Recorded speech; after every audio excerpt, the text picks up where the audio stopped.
Assalamualaikum warahmatullahi wabarakatuh. Salam guru penggerak. Perkenalkan, nama saya Eko Kristanto Eskom, calon guru penggerak Angkatan 9 Kabupaten Blora. Dengan fasilitator Ibu Ida Widyastuti dan Ibu Endang Sri Wahyuni sebagai pengajar praktik.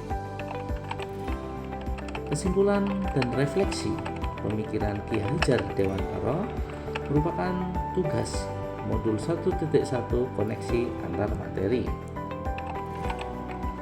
Pendidikan dan pengajaran adalah dua hal yang berbeda. Pengajaran adalah bagian dari pendidikan. Pengajaran adalah proses pendidikan dalam memberikan ilmu untuk kecakapan hidup anak secara lahir dan batin. Pendidikan pada hakikatnya adalah menuntun atau memberi tuntunan terhadap segala kekuatan kodrat yang dimiliki anak agar ia mencapai keselamatan setinggi-tingginya, baik sebagai manusia maupun sebagai anggota masyarakat. Pendidikan menciptakan ruang bagi murid untuk bertumbuh secara utuh agar mampu memuliakan dirinya dan orang lain serta menjadi mandiri.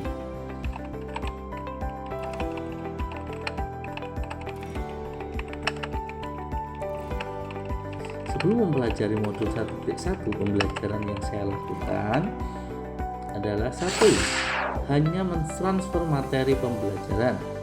Yang kedua, ketuntasan dalam menyampaikan materi pembelajaran lebih penting daripada memahami karakteristik murid. Yang ketiga, hanya melihat nilai dari aspek kognitif saja. Keempat, murid hanya sebagai objek pembelajaran. Yang kelima, jika nilai murid sudah mencapai KKM, dianggap pembelajaran sudah berhasil. Yang keenam, pembelajaran terpusat pada guru atau teacher center. Sebelumnya, saya tidak memperhatikan murid benar-benar sudah paham dari apa yang saya ajarkan atau tidak.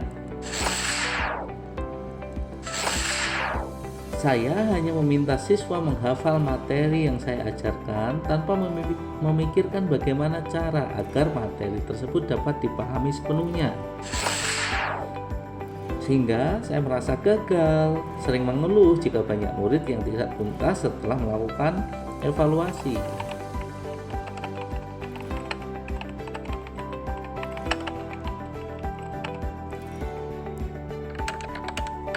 Namun setelah mempelajari modul 1.1 tentang pemikiran Ki Hajar Dewantara, saya menyadari bahwa apa yang saya pikirkan dan saya lakukan selama ini kurang tepat dan masih banyak sekali kekurangan dalam melakukan proses pembelajaran. Nah, setelah mempelajari modul 1.1, saya mempelajari yang pertama, seharusnya saya melakukan proses pembelajaran secara menyeluruh. Kognitif, budaya, sosial, spiritual, psikologi, afektif, dan beberapa aspek pembelajaran ini harus saya terapkan. Seharusnya saya juga melakukan proses pembelajaran secara menyeluruh. Kebebasan berekspresi, mengemukakan pendapat, berkreasi, ini harus saya terapkan juga. Kemudian, guru harus sebagai fasilitator dalam proses pembelajaran. Guru harus ikhlas, penuh dengan kesabaran, dengan segala ketulusan hati agar terwujud pembelajaran yang menyenangkan berpusat pada murid. Guru harus mempelajari karakteristik murid karena setiap anak terlahir berbeda dengan kelebihan dan kekurangan masing-masing. Guru harus memberikan kesempatan untuk tumbuh sesuai dengan kodrat alam dan kodrat zamannya.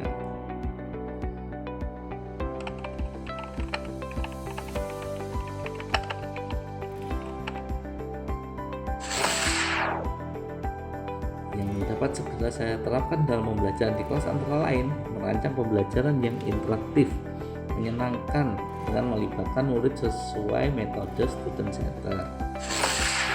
Menerapkan pembelajaran abad 21 sesuai dengan pemikiran Ki Hajar Dewantara, yaitu berpikir kritis, kreatif, komunikasi, dan kolaborasi. Atau kita bisa sebut dengan istilah memerdekakan murid. Pembelajaran tidak lagi menuntut, melainkan menuntun, karena tugas guru adalah memberi tuntunan yang baik kepada murid. Mengenal karakter dan latar belakang murid dengan menjalin komunikasi yang baik. Semoga video ini menginspirasi bagi Bapak Ibu pejuang pendidikan. Terima kasih. Wassalamualaikum warahmatullahi wabarakatuh. Salam guru penggerak, tergerak, bergerak, menggerakkan.